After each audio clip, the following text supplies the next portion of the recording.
Hi folks, it's me again. So as promised last week, I thought I'd talk a little bit tonight about the Nephilim. There's quite a lot of research done about them, so I'm going to try and keep it pretty brief. So I thought what I'd do for this evening is I'd start with the origin of the Nephilim. So when I was researching, mostly for Dark Nephilim and also with Grimoire, the disease and the Book of Enoch was something that was relevant to the Nephilim. So the disease was the original language of the book.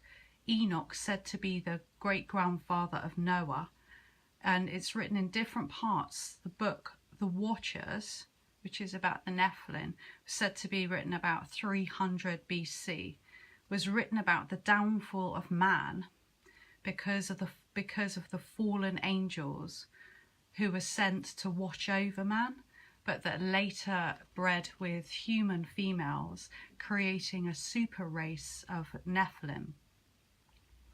And the disease is said to be like the original version of the Bible. So that's where that bit comes in there. And obviously Noah, you've got the story, and the story from that is you're no doubt familiar with, but God was angry because the angels came down and they bred with the sons of man, but it was also what they did along with that. So they taught humans the art of war, they taught them how to use healing herbs, they taught them sciences,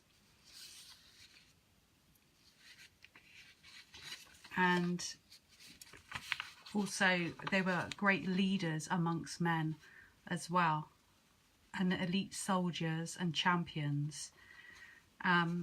And God didn't want them to do that, so that's why, well, that's the story anyway of why Noah was asked to build the ark, and then God would flood the earth. So it goes back quite a long way.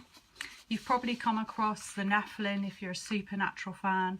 I obviously am a supernatural fan, but I only started, weirdly enough, watching Supernatural this year. So when I found out that they were right, that they had the Nephilim in the storyline, I was really excited by that because I've been writing about them for a few years. So Nephilim normally do look like humans, but they're often taller. They've got a lot of charisma. They're fiercely intelligent, and they're quite extravagant as well.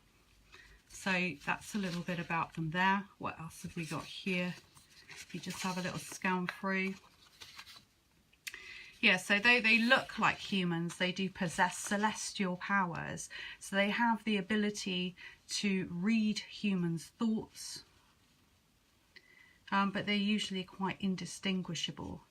I wrote them that they had wings, but when they were out in society, humans or mortals were unable to see their wings.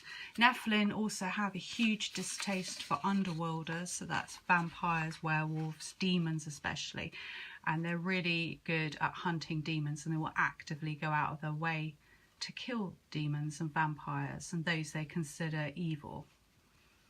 So extravagant, charismatic, and fiercely intelligent. They are often also known as the Fallen One, the half-breeds, the Watchers, shadow hunters, and they can be obviously male or female. So what I thought I'd do with this is I just read a little bit from the beginning, just the prologue of Dark Nephilim. So Nephilim can be, they're usually really good, but they can also be really bad, but whichever they do extravagantly. So when I wrote about the Dark Nephilim, obviously they turned bad. So with a little bit of that, you can imagine these human-like creatures, but they're much taller, very charismatic, very intelligent. And I thought I'd just read this little intro for you so you get a feeling of it.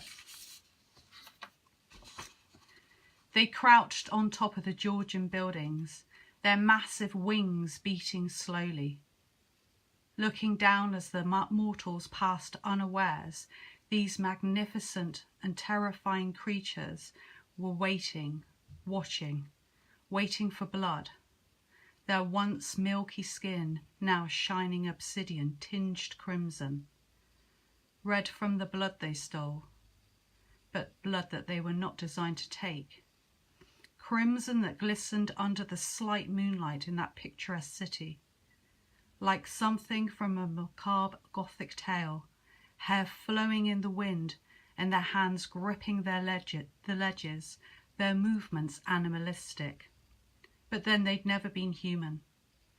Watching them from my hiding place, they jumped down one by one and blended effortlessly into society. Their wings remained hidden from mortal eyes by some trick, but I don't know how. I stayed hidden, otherwise they'd take my blood for sure. They'd smell it and they would bleed me dry. But not all my kin was so fortunate to escape their grasp. These creatures were muscular, unnaturally tall, with the confidence of 100 kings.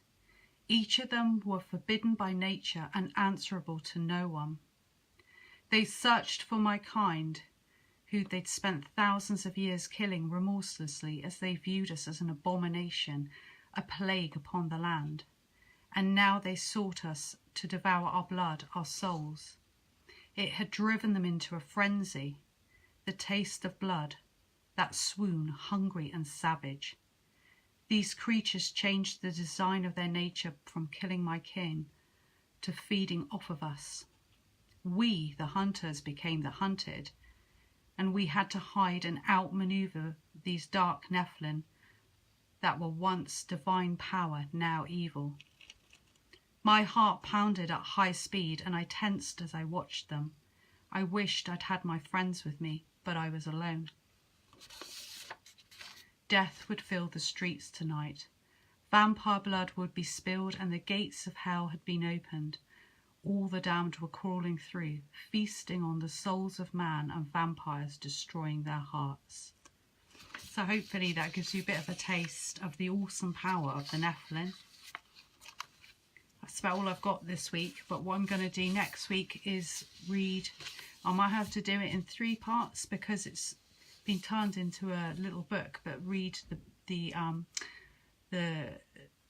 story, the chapter actually that was in the original Dracula that was taken out and then turned into a short story after Bram Stoker's death. So I'm going to start that next week. I'll do it at 7 p.m. GMT again. I might just keep it at that time anyway from now on. So I hope to see you then. But if you've got any comments or any ideas, or you found research about the Nephilim, post it below. I still can't access anything if anyone's posted to the page. I'm still waiting to hear back from Facebook, so I can only apologise, but that's what it's like. So I hope you enjoyed that a little bit, and I'll speak to you soon. Bye.